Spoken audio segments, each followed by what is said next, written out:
శుభోదయం మిత్రులారా, వార్తా కథనాలపై విశ్లేషణ కార్యక్రమం టీజీటీవీ మార్నింగ్ న్యూస్ కు స్వాగతం. నేను మీ జర్నలిస్ట్ సత్య. ముఖ్యంగా రాష్ట్రంలోని ప్రధాన వార్తలను కనుక పరిశీలించినట్టయితే జగిత్యాల జైత్రయాత్రతోటి మరి ఇక్కడ జగిత్యాల నుంచి జైత్రయాత్ర మొదలు కాబోతా ఉన్నా అని చెప్పి జగిత్యాల సభకు మరి ఇక్కడ పెద్ద ఎత్తున ఏర్పాట్లు చేస్తున్నది. ఏదైతే కాంగ్రెస్ పతనానికి నాంది పలకబోతా ఉన్నది ఈ సభ అని చెప్పి మరి ఇక్కడ బీఆర్ఎస్ పెద్ద ఎత్తున మరి సభా నిర్వహణకు ఏర్పాట్లు చేస్తూ ఉంటే, మరోవైపు కాంగ్రెస్ మాత్రం బెంబేలెత్తిపోతా ఉన్నది. అందులో భాగంగానే మరి రేవంత్ రెడ్డి ఇదే 20వ తేదీన రేపటి రోజున మేడిగడ్డ సందర్శన పెట్టిండు. మరి ఇప్పటి వరకు 2.5 సంవత్సరాల నుంచి మేడిగడ్డను ఏమాత్రం రిపేర్లు చేయకుండా నిరర్ధకంగా వదిలేసి ఇవాళ ప్రాజెక్టే పనికిరాదని చెప్పి ఇప్పుడు మాత్రం మరమ్మతుల పేరిట అక్కడ పర్యటన చేసి ఏదైతే జనాన్ని డైవర్షన్ చేసే కార్యక్రమంలో భాగంగా ఒకవైపు అక్కడ సభ ఏర్పాటు చేస్తూ ఉంటే, మరోవైపు చూసుకున్నట్టయితే రేపటి రోజున రైతు భరోసాకు సంబంధించి మొన్న ఏదైతే 1 ఎకరానికి వేసిందో ఇప్పుడు 2వ విడత మరి నిధులు విడుదల చేస్తారట. అంటే మొన్నటి రోజున అసెంబ్లీ సమావేశాలు ఉన్నాయనగానే మరి రైతు భరోసా వేసిండు. అసెంబ్లీ సమావేశాలు కనుక లేకపోతే డిసెంబర్లో వేయాల్సినవి మార్చిలో వేసిండు. మళ్ళీ ఏప్రిల్లో వేస్తా అన్నాడు, ఆ మాటే మర్చిపోయిండు. ఏప్రిల్ 2వ వారంలో వేయాల్సిన నిధులు ఇప్పటి వరకు కూడా వేయలేదు. మరి 2వ వారంలో చివరి వారంలో వేస్తానడు. మళ్ళీ జగిత్యాల జైత్రయాత్ర సభ ఏదైతే జరగబోతా ఉన్నదో దాన్ని దృష్టిలో పెట్టుకొని మళ్ళీ 2వ విడత వేసి ప్రజల దృష్టిని మరల్చే ప్రయత్నం చేస్తా ఉన్నాడు. దాంతోపాటు ఇక్కడ ఏదైతే ప్రగతి ప్రణాళిక సభ అని చెప్పి 99 రోజుల ప్రగతి ప్రణాళిక సభ అని చెప్పి కాటారం మండలంలో మరి ఇక్కడ సభ ఏర్పాటు చేసి మరి ఈ జనం దృష్టిని డైవర్ట్ చేసే ప్రయత్నం చేస్తా ఉన్నాడు. ఒకవైపు కాంగ్రెస్ అధిష్టానం ఆందోళన చెందుతా ఉన్నదట. ఎవరైనా అధికార పార్టీ నుంచి ప్రతిపక్ష పార్టీకి ఎందుకు చేరుతారు? ప్రతిపక్షాలు ఉన్న వాళ్ళు అధికార పార్టీలోకి చేరాలి కదా. అదే తరుణంలో 10 మంది ఫిరాయింపు ఎమ్మెల్యేలను చేర్చుకోగలిగిన రేవంత్ రెడ్డి వాళ్ళను మాత్రం నిలబెట్టుకోలేకపోతా ఉన్నాడు. వాళ్ళ నమ్మకాన్ని నిలబెట్టుకోలేకపోతా ఉన్నాడు. ఇప్పటికే గూడెం మహిపాల్ రెడ్డి లాంటి వాళ్ళు మరి ఇక్కడ తిరిగి వచ్చేసిండు. బండ్ల కృష్ణమోహన్ రెడ్డి తన అసంతృప్తిని వ్యక్తం చేస్తూ ఉంటే, తాజాగా పోచారం మరి శ్రీనివాసరెడ్డి కూడా తన ప్రభుత్వం మీద తన అసహనాన్ని వ్యక్తం చేయడంతో అందులో ఉన్న వాళ్ళందరూ కూడా తర్జన భర్జన పడతా ఉంటే, మరోవైపు ఏదైతే వలస కాంగ్రెస్ నాయకులు ఎవరైతే ఉన్నారో రేవంత్ రెడ్డి, వేం నరేందర్ రెడ్డితో పాటు ఆయనకు సంబంధించిన ఏదైతే ఆయన వర్గం అంతా కూడా అసలు కాంగ్రెస్ సీనియర్ కాంగ్రెస్ నాయకులను తొక్కిపెట్టడంతో ఇలా జీవన్ రెడ్డి ఏదైతే బయటకు వచ్చిందో, మిగతా వాళ్ళు ఏదైతే ప్రాధాన్యత లేకుండా పడి ఉన్న వాళ్ళు, మదియాష్కి లాంటి వాళ్ళు, జగ్గారెడ్డి లాంటి వాళ్ళు, ఇంకా కొంతమంది సీనియర్లు కుతకుతలాడుతా ఉన్నారట. వాళ్ళు కూడా వలసబాట పట్టే ప్రమాదం ఉన్నది. ఇలా రేవంత్ రెడ్డి చేష్టలతోటి కాంగ్రెస్ మరి పూర్తిగా నష్టపోతా ఉన్నదని అధిష్టానం ఒకవైపు మరి గ్రహించే లోపే ఇవాళ రేవంత్ రెడ్డి ఎన్డీఏ సమావేశానికి ఎన్డీఏ ఎంపీలతోటి అల్పాహార విందు ఏర్పాటు చేస్తే బీజేపీ ఎంపీ దానికి వెళ్ళిన ఏకైక మరి కాంగ్రెస్ ముఖ్యమంత్రిగా ఆయన వెళ్ళిండు. ఎంపీ కూడా కాదు ఈయనే ఆ ఎన్డీఏ ఎంపీలతోటి విందులో పాల్గొనడం చూస్తా ఉంటే మరి కాంగ్రెస్ అధిష్టానానికి బ్లాక్ మెయిల్ చేస్తా ఉన్నాడా? మరి ఈయనే వ్యవహార శైలి వినే ఇలా అనుమానాలు వ్యక్తం చేస్తున్న పరిస్థితి. ఒకవైపు వలస కాంగ్రెస్ నాయకులందరూ ఆయన వర్గాన్ని అంతా కూడా అసలు కాంగ్రెస్ నాయకుల మీద పెత్తనం చెలాయించేసి ఇవాళ కాంగ్రెస్ ను నిర్వీర్యం చేసి ఆయన రేపటి రోజున మరి పార్టీని చీల్చి మళ్ళీ బీజేపీ పక్షాన్నో లేదంటే తెలుగుదేశం పక్షాన్నో చేరితే తమ పరిస్థితి ఏందని చెప్పి ఆందోళన అయితే చెందుతా ఉన్నదట. మొత్తానికైతే రేవంత్ రెడ్డి ప్రవర్తనతోటి ఇంకో 20-30 ఏళ్ళు కూడా కాంగ్రెస్ తెలంగాణలో అధికారానికి మరి ఆ దగ్గరలో కూడా వచ్చే అవకాశం లేదని చెప్పి అయితే తేటతెల్లం అవుతున్న పరిస్థితిని మనం ఇక్కడ ప్రధానంగా చూడవచ్చు. వార్తా కథనాలను కనుక పరిశీలించినట్టయితే నిన్న జీవన్ రెడ్డి ప్రత్యేక ఇంటర్వ్యూ ఇచ్చిండట. మన నమస్తే తెలంగాణకు రేవంత్ చేతిలో కాంగ్రెస్ అధిష్టానం బంది, కాంగ్రెస్ ను ప్రైవేట్ లిమిటెడ్ కంపెనీగా మార్చిండు, ఇండియా కూటమి విచ్ఛిన్నమే ఆయన లక్ష్యం, రాహుల్ ను ప్రధాని కాకుండా చేసిండు అంటున్న జీవన్ రెడ్డి.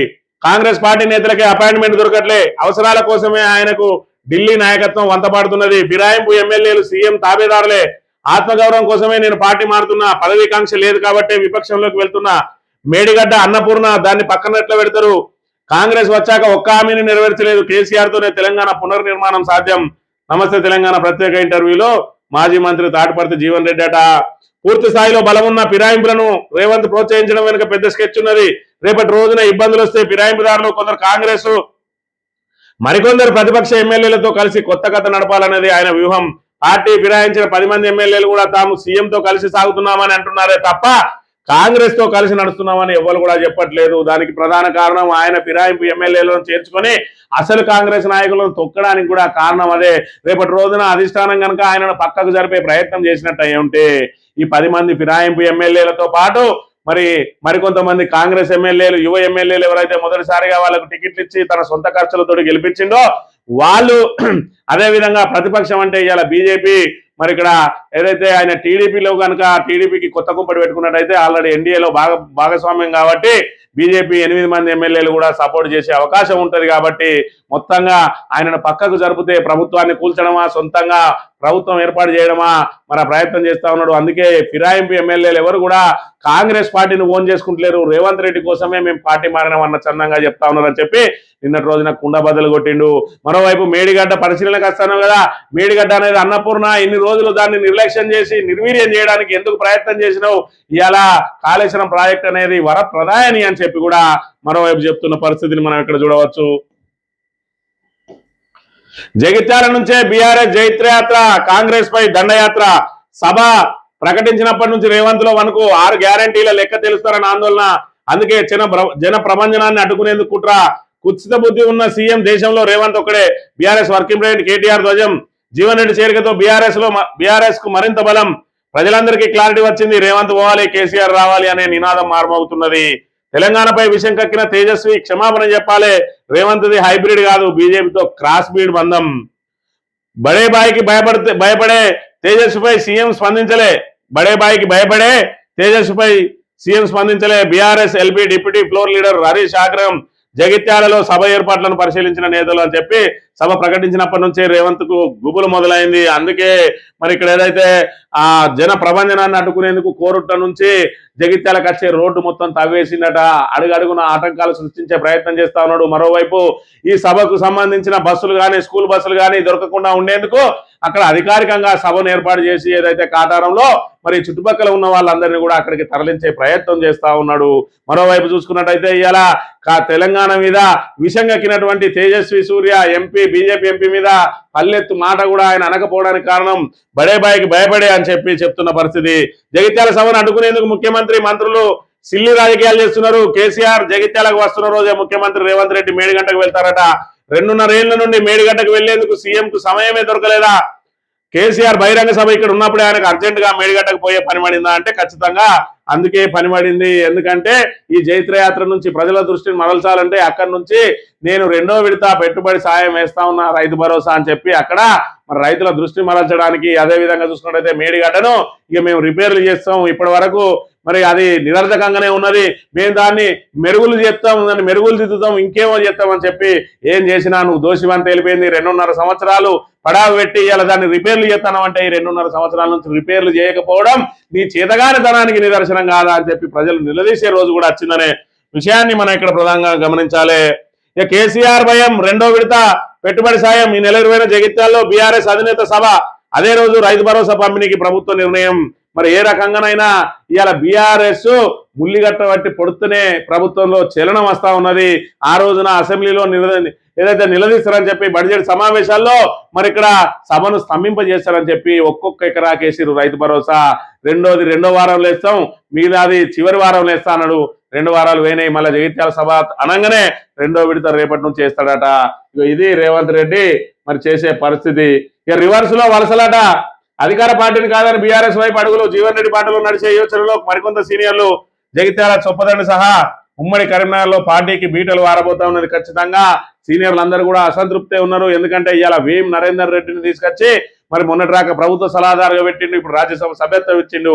ఇవాళ అసలు కాంగ్రెస్ నాయకులకు ఎవరికి కూడా రాజ్యసభకు వెళ్లే అర్హత లేదా? ఇవాళ విహెచ్ లేడా? అదే విధంగా చూసుకున్నట్టయితే మదియాష్కి గౌడ్ లేడా? జగ్గారెడ్డి లేడా? ఇంకా అనేక మంది సీనియర్ నాయకులు లేరా అంటే అక్కడ అసలు కాంగ్రెస్ మీద ఏ వలస కాంగ్రెస్ డబ్బు మూటలతోటి అధికారం చెలాయిస్తా ఉన్న పరిస్థితిని అయితే మనం చూడవచ్చు. ఎన్డీఏ విందులో రేవంత్, కేంద్ర మంత్రి ఇచ్చిన బ్రేక్ఫాస్ట్ కు హాజరైన కాంగ్రెస్ సీఎం. తాను ఇంకా టీడీపీలోనే ఉన్నట్టు వ్యవహరిస్తున్న రేవంత్ మొదటి నుంచి ఎన్డీఏ కూటమి నేతలతోనే చెట్టాపట్టాల్. ఆయన వ్యవహార శైలితో ఇండియా కూటమి నేతలకు షాక్. డీలిమిటేషన్ వివాదం వేళ ఎన్డీఏతో దోస్తానాపై విమర్శలు, దాన్ని కవర్ చేసుకునేందుకే బాబుపై రాజకీయ వ్యాఖ్యలు అని చెప్పి ఒకవైపు దుమారం రేగుతా ఉన్నది. ఇటు ఎన్డీఏ పక్షాల మధ్య, అటు ఇండి కూటమి మధ్య, ఇటు కాంగ్రెస్ కు అటు బీజేపీకి పచ్చగడ్డేస్తే బగ్గుమంటే ఈయన మాత్రం వీళ్ళందరితోటి ఇక్కడ దోస్తానా చేస్తా ఉన్నాడు. ఎందుకు అంటే ఆయన చెట్టా పట్టాలు వేసుకొని తిరుగుతా ఉన్నాడు. అందుకే చూస్తా ఉన్నాం తెలంగాణలో ఏ బీజేపీ నాయకుడు కూడా రేవంత్ రెడ్డి మీద ఇక్కడ పోరాటానికి సిద్ధంగా లేరు. వాళ్ళందరికీ కాంగ్రెసే మరి ఇక్కడ ప్రధాన శత్రువు. కానీ ఇక్కడ చూసుకున్నట్టయితే రేవంత్ రెడ్డి మాత్రం మిత్రుడే. కాంగ్రెస్ పార్టీని అంటారు కానీ రేవంత్ ప్రభుత్వాన్ని మాత్రం పల్లెత్తు మాట అనడానికి ఈ బీజేపీ నాయకులకు నోరు రావడం లేదు. ఎందుకంటే ఇదంతా కూడా క్రాస్ బ్రీడ్ అయిపోయింది వీళ్ళందరూ కూడా అనే విషయాన్ని మనం ఇక్కడ ప్రధానంగా గమనించాలి. బీజేపీలో కాసుల రోజులట మున్సిపల్ ఎన్నికల నిధుల్లో గోల్మాల్ ఇన్ఛార్జీల చేతివాటంపై ఫిర్యాదుల వెలువ. ఏదైతే మున్సిపల్ ఎన్నికలకు సంబంధించి ప్రతి మున్సిపాలిటీలో A grade, B grade, C grade అని పెట్టి వాళ్ళకు పార్టీ ఫండ్ పంపిస్తే ఆ ఇన్ఛార్జీలే బొక్కేసిరట. దాని మీద జగిత్యాలలో మరి ఇక్కడ ఎవరైతే ఆ జగిత్యాలకు సంబంధించి సిరిసిల్లకు సంబంధించి నిన్న రోజున విచారణ జరిగింది. ఆ శ్రావణి అనే ఆమె ఇన్ఛార్జి మరి 2.5 లక్షలు ఇస్తే 50,000 నుంచి ₹1,00,000 ఇచ్చి కడమ అన్ని బొక్కేసిందని అవి ఆధారాలతో మరి అప్పచెప్పిందట. మరి ఏం చేయబోతుందో బీజేపీ చూడాలి. Same beat scene repeat. ఎన్నికలు వచ్చినప్పుడల్లా బీజేపీ మైండ్ గేమ్ షురు. 2014 నుంచి ప్రతిసారి ఒకే తరహా ప్రయోగం. నల్లధనం, సర్జికల్ స్ట్రైక్, అయోధ్య రామ మందిరం, ఆర్టికల్ 370 ఇలా ఏదో ఒక అంశం తెరపైకి. 5 రాష్ట్రాల ఎన్నికల నేపథ్యంలో మహిళా బిల్లు పేరిట ఓట్లు దండుకోవాలనుకున్న బీజేపీ పరివారం డీలిమిటేషన్ లింక్ వల్లే వీగిపోయిన మహిళా బిల్లు. మరి దేని వల్ల వీగిపోయినా కూడా బీజేపీ అనుకున్న లక్ష్యం నెరవేరింది. నిజంగానే మహిళా బిల్లును డీలిమిటేషన్ బిల్లుకు ముడిపెట్టి డీలిమిటేషన్ బిల్లును కూడా ఆమోదింపజేసుకోవాలనుకుంటే అఖిలపక్ష సమావేశం ఏర్పాటు చేసి వివిధ పార్టీలతో మంతనాలు జరిపేది. ఇవాళ ఇమ్మీడియట్ గా వాళ్ళు వ్యతిరేకించాలి, వీళ్ళు లబ్ధి పొందాలి. ఇవాళ అది ఆమోదం పొందితే బీజేపీకి వచ్చే లాభం పెద్దగా ఉండదు, కానీ అది ఆమోదం పొందకపోతేనే రాజకీయంగా లాభం. పదే పదే చెప్పిండు మన మోడీ పార్లమెంట్ సాక్షిగా చెప్పిండు, ఇది ఆమోదం పొందకపోతే మాకే లాభం అవుతుంది రాజకీయంగా, కాబట్టి ఆ క్రెడిట్ మీకే కావాలంటే మీరే తీసుకోరని చెప్పి అమిత్ షా చెప్పిండు. మీ ఫోటోలు ఫ్లెక్సీలలో వేస్తా అని కూడా చెప్పిండు. దీనికి ప్రధాన కారణం మరి అలా ఏంటంటే బీజేపీ పండిన వలలో చిక్కుకున్నది కాంగ్రెస్, టీఎంసీ, అదేవిధంగా డిఎంకే అని చెప్పి తెప్పక తప్పదు. ఖచ్చితంగా మహిళా బిల్లును ఆమోదం పొంది ఉండాల్సిందే. ఇలా అడ్డుకున్నది కాంగ్రెస్ పక్షాలని చెప్పి తేటతెల్లమైంది. కాబట్టి మహిళల నుంచి ఎంతో కొంత ఖచ్చితంగా వ్యతిరేకత వచ్చే అవకాశం ఉంటుంది. అది 1, 2, 3, 4, 10 ఎంతైనా కావచ్చు. మన పర్సెంటేజ్ పెరిగినా కొద్దీ ఇవాళ ప్రభుత్వాలు తారుమారయ్యే పరిస్థితి కూడా ఉంటుంది అనే విషయాన్ని మనం ఇక్కడ ప్రధానంగా చూడాలి. ఇక ఇది ఉద్యోగ వ్యతిరేక సర్కార్ అట. హామీల అమలులో కాంగ్రెస్ ప్రభుత్వం విఫలం. పిఆర్సీ హామీ పత్తా లేదు, డిఏలు ఇవ్వలేదు, రిటైర్డ్ ఉద్యోగుల జీవితాలతో ఆడుకుంటున్నారు. సర్కార్ దానితోనే ఆంధ్ర ఉద్యోగుల పెత్తనం. ఉద్యోగ సంఘాల మాజీ నేత దేవశ్రీ ప్రసాద్ చెప్పి ఇది ఖచ్చితంగా ఉద్యోగ వ్యతిరేక సర్కారే. మరి వాళ్ళకు డిఏలు అన్ని కూడా పెండింగ్ లో ఉంటా ఉన్నాయి. మరి ఇక్కడ పిఆర్సీకి సంబంధించి దాని మీద ఊసేయలేదు, అదేవిధంగా రిటైర్మెంట్ బెనిఫిట్స్ ఇస్తలేరు, నానా రకాల ఇబ్బందులు పెడతా ఉన్నారు. మరోవైపు చూసుకున్నట్టయితే ఆర్టీసీ కార్మికులు ఏదైతే సమ్మె చేస్తాం ఇవాళ మన 21వ తేదీ అర్ధరాత్రి నుంచి అంటే సమ్మె విచ్ఛిన్నానికి కూడా ప్రయత్నాలు చేస్తా ఉన్నది. ఇవాళ ఆ జేఏసీకి సంబంధం లేని వాళ్ళతోటి నడిపించే ప్రయత్నం చేస్తా ఉన్నదట. ఇక నిన్నటి రోజున మేడిగడ్డ సందర్శనకు మరి ఏదైతే రేపటి రోజున మేడిగడ్డను సందర్శిస్తా అని చెప్పి ఏదైతే ఆ రేవంత్ రెడ్డి బయలుదేరిండో దానికంటే 2 రోజుల ముందే ఉమ్మడి వరంగల్ జిల్లా అదేవిధంగా పుట్టా మధుకర్ గారు మాజీ ఎమ్మెల్యే ఆధ్వర్యంలో ఇక్కడ మేడిగడ్డ సందర్శన చేసిరు. ఈ సందర్భంగా వాళ్ళు మాట్లాడుతూ కేసీఆర్ బయటకు వస్తే ఇంత భయమా, నాడు నల్లగొండ రేపు జగిత్యాల సభ నేపథ్యంలో సీఎం 1కు మేడిగడ్డ విజిట్ ఎందుకో చెప్పాలి. ఇసుక దందా కోసమే బరాజుకు రిపేర్ చేయించకుండా కాలయాపన. సర్కారుకు రైతుల ఉసురు దాకుద్ది. ఎర్రబెల్లి దయాకర్ రావు ఆగ్రహం. ఉమ్మడి వరంగల్ జిల్లా నేతలతో కలిసి మేడిగడ్డ మరి ఇక్కడ సందర్శన అని చెప్పి మరి ఇక్కడ నిన్నటి రోజున ఏదైతే ఎర్రబెల్లి దయాకర్ రావు గారు ఆసక్తికరమైన వ్యాఖ్యలు చేసిర్రు. మేడిగడ్డలో పిల్లర్ గుంగితే మొత్తం ప్రాజెక్ట్ ని బంద్ పెడతావా? నీ ఇల్లు కట్టేటప్పుడు ఒక్క పిల్లర్ గుంగింది, నేను వచ్చి చూసినా, మరి ఇల్లు కట్టడం మానేసినవా రేవంత్ రెడ్డి అని చెప్పి ఏదైతే మరి ఇక్కడ సాంకేతిక లోపంతో ఒక పిల్లర్ గుంగితే దాన్ని తక్షణమే మరమ్మతు చేసి దాన్ని సాంకేతికంగా మరి ఇక్కడ ఏదైతే దాన్ని టెస్టులు చేసి ఆ తర్వాత దాన్ని పునరుద్ధరించాల్సింది పోయి కేవలం బట్టగాల్సి మీదేసేది తరహాలో ఇలా బీఆర్ఎస్ ను బదనాం చేయడానికి దాన్ని పడావు పెట్టి 1,00,000 కోట్లు నిధులు వృధా అయినాయి అని చెప్పి 2.5 సంవత్సరాల తర్వాత తాపిగా వచ్చి ఇప్పుడు మరమ్మతులు చేస్తా అంటా అన్నాడు. మరి ఇప్పటి వరకు మరమ్మతులు చేయని నీ చేతగాని ధనానికి నీ దద్దమ్మ ప్రభుత్వానికి మరి ఇలా ప్రజలు ఏ రకమైన బుద్ధి చెప్పాల్సిన అవసరం ఉంటుందో మరి ప్రజలు కూడా ఆలోచన చేసుకోవాలి. ఇలాంటి వాళ్ళు ఇలా కావాలనే మరి ఇవాళ చేయగలిగే మరమ్మతులు ఆ రోజే తక్షణమే చేసినట్టయి ఉంటే ఈ కరువు కాటకాల చెడియా ఇవాళ రైతుల పంట పొలాలు ఎంతో కొంత ఎండిపోయేటియా, ఇవాళ తాగునీటికి సాగునీటికి రైతులు ఏ రకంగా ఇబ్బందులు పడతా ఉన్నారు. ఇవాళ నిండు కుండలాంటి గోదావరి ఎడారిలా మారడానికి వీళ్ళు కారణం కాదా అనే విషయాన్ని కూడా మనం ఒకసారి గమనించాలి. బీఆర్ఎస్ అధినేత కేసీఆర్ బయటకు వస్తే రేవంత్ రెడ్డికి వణుకుడుతున్నది. కేసీఆర్ అంటే సీఎంకు అంత భయం ఎందుకు అని మాజీ మంత్రి ఎర్రబెల్లి దయాకర్ రావు అన్నారు. శనివారం బీఆర్ఎస్ వరంగల్ ఉమ్మడి జిల్లా బృందం మంత్రి మాజీ ఎమ్మెల్యే పుట్టా మధుకర్ ఆధ్వర్యంలో మేడిగడ్డ బరాజును సందర్శించింది.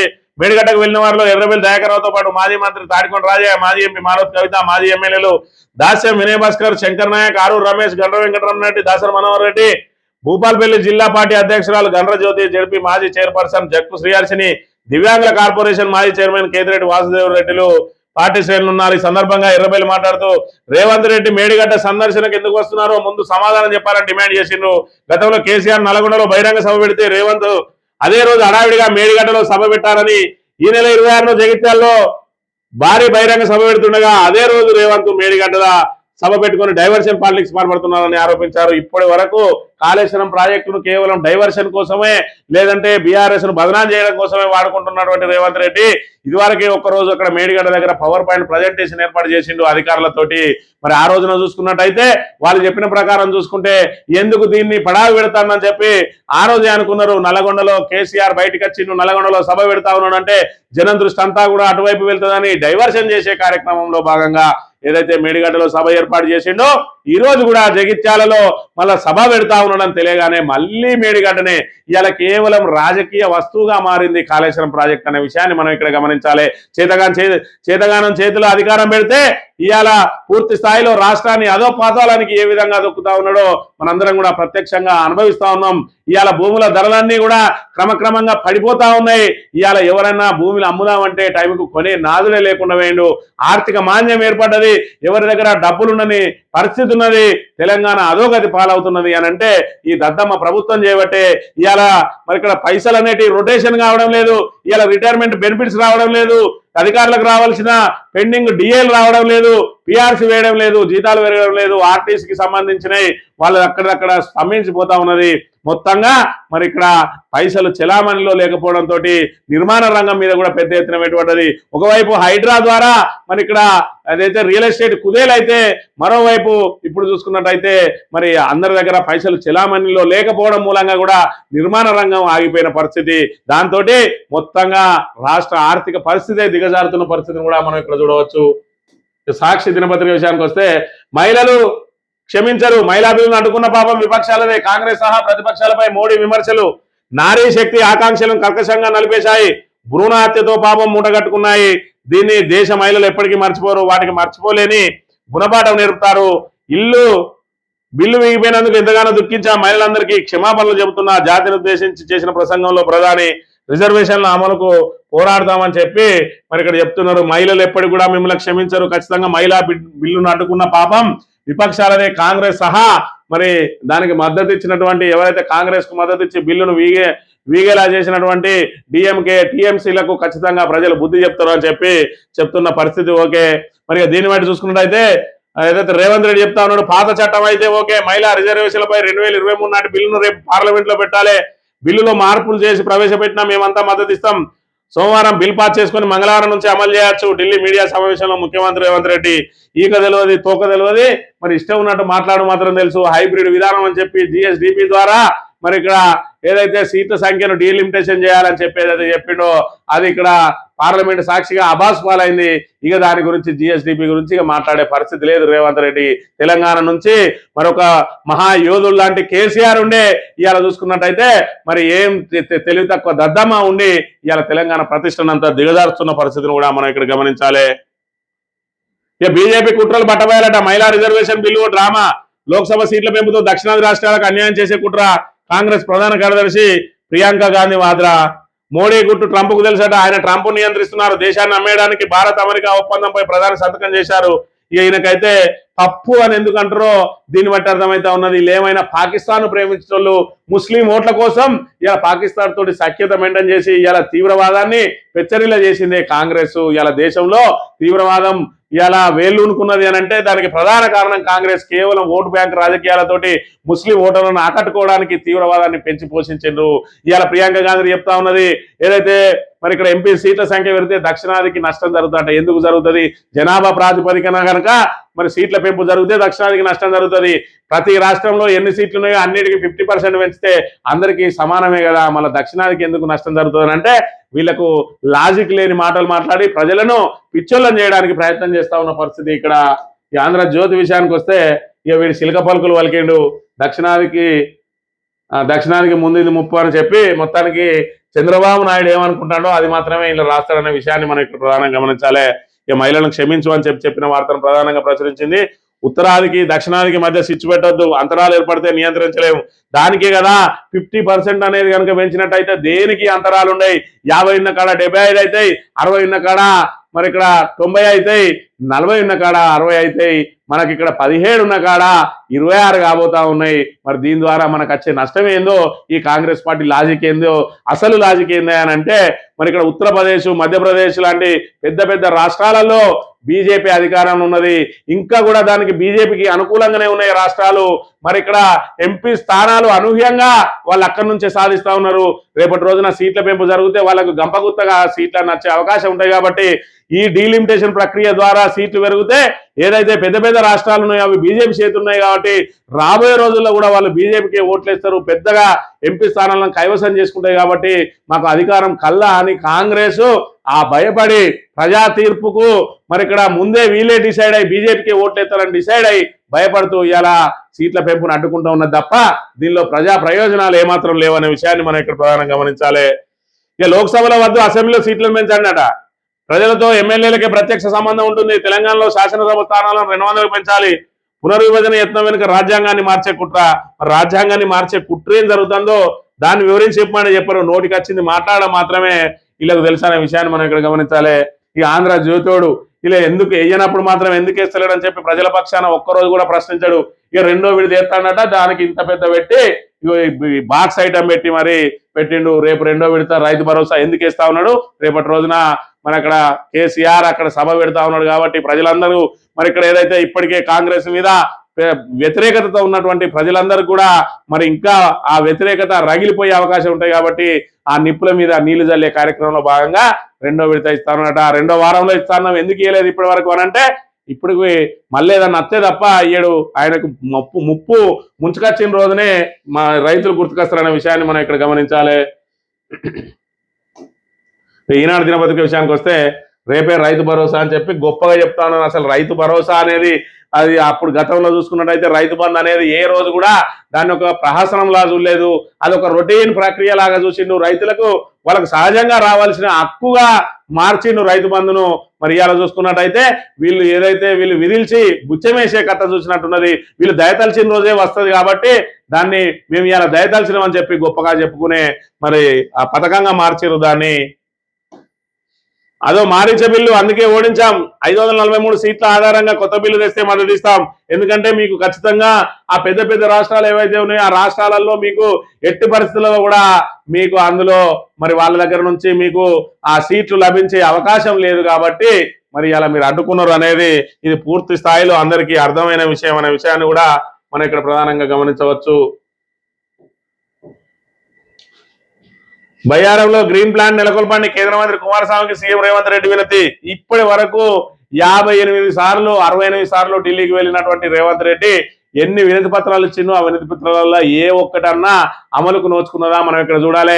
ఈయన సొంత పర్యటన కోసం అక్కడికి వెళ్ళి కేంద్ర మంత్రికి ఒక కాగితం తీసుకుపోయి అక్కడిచ్చి ఇదంతా అధికారిక కార్యక్రమంగా చూపించుకొని ఈయన విమాన ఖర్చులతో పాటు అక్కడ టీఏడిఏలు అన్నింటినీ కూడా ప్రభుత్వమే భరించే విధంగా ఈ వినతి పత్రాలు ఇవ్వడం తప్ప దీని ద్వారా ఇప్పటి వరకు తెలంగాణకు ఏ మాత్రం ప్రయోజనం జరగలేదు అనేది మాత్రం మరి ఇక్కడ ఖచ్చితంగా చెప్పక తప్పని విషయం. ఏది ఏమైనా కాంగ్రెస్ పతనానికి మరి ఇక్కడ నాంది పలకబోతా ఉన్నది జగిత్యాల జైత్రయాత్ర సభ. దాన్ని డైవర్ట్ చేయడానికి ఈయన మళ్ళీ మేడిగడ్డను ఏదైతే నల్గొండ జిల్లా నుంచి మరి ఇక్కడ నల్గొండ జిల్లాలో కేసీఆర్ పెట్టిన సభను మరి దాని నుంచి డైవర్షన్ చేయడానికి మేడిగడ్డనే వాడుకున్నాడు. ఇలా జగిత్యాలకు మళ్ళా కేసీఆర్ వస్తా ఉంటే మళ్ళా మేడిగడ్డనే వాడుకుంటా ఉన్నాడు. అంటే మేడిగడ్డ అనేది ఇవాళ ఆటలో అరటిపండులాగా మారింది కాంగ్రెస్ కు. ఇవాళ కేవలం రాజకీయ అవసరంగా మారింది. ఇవాళ రాజకీయాలను భ్రష్టు పట్టించినటువంటి కాంగ్రెస్ మరి ఇక్కడ మేడిగడ్డను బూచిగా చూపి ఇలా కాళేశ్వరం ప్రాజెక్టును ఎండబెట్టి రైతులను మరి నానా ఇబ్బందులు పెడతా ఉన్నది. కాబట్టి ఇప్పటికైనా ప్రజలారా గమనించాలి, కాంగ్రెస్ చేతగాంతనంతో ఈ దద్దమ్మ ప్రభుత్వం మరి ఇక్కడ 10 సంవత్సరాల పాటు పారదర్శక పాలన నుంచి మనం ఏదైతే ప్రపంచంతో మరి ఇక్కడ ధీటుగా ముందుకు సాగినామో తెలంగాణ రాష్ట్రాన్ని భారతదేశంలో నెంబర్ 1 గా నిలపడానికి ప్రయత్నం చేసిందో కేసీఆర్, ఇవాళ అవన్నీ కూడా అడుగంటిపోయినాయి. ఇవాళ రాష్ట్రం సర్వనాశనం అయింది. ఇంకా వాళ్ళు మళ్ళీ మరి వాళ్ళ మెడలు వంచకపోతే దాన్ని ఈ 2.5 సంవత్సరాల్లో పూర్తిగా మనం కోలుకోలేని దెబ్బ కొట్టే అవకాశం ఉంటుంది. కాబట్టి ఎప్పటికప్పుడు ప్రజలందరూ అప్రమత్తంగా ఉండి కాంగ్రెస్ మెడలు వంచి మరి 2.5 సంవత్సరాలు రాష్ట్రాన్ని కాపాడుకోవాల్సిన బాధ్యత ప్రతి పౌరుని మీద ఉన్నదని తెలియజేస్తూ ఇది ఈ రోజు మార్నింగ్ న్యూస్ 3 ఫలితం. Thank you very much.